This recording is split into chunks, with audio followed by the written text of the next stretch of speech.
Hilingin natin ang Espiritu Santo, sabi nga ni San Pablo, na siyang magbibigay liwanag sa atin. Ngayong araw na ito, pinagdiriwang din natin ang kapistahan ni Papa San Juan ika-23.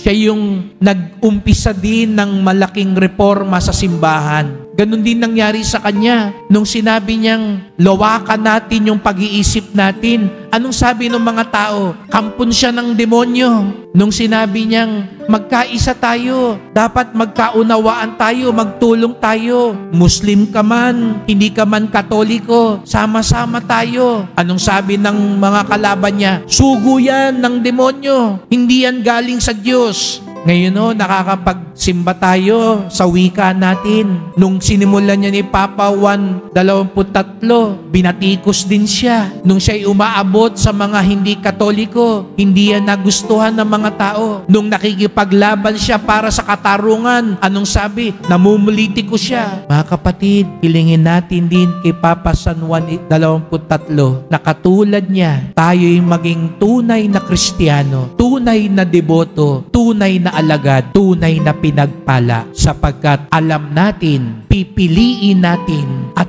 kakampihan natin ang tama at itatakwil natin, iiwasan natin at lalabanan natin ang mali.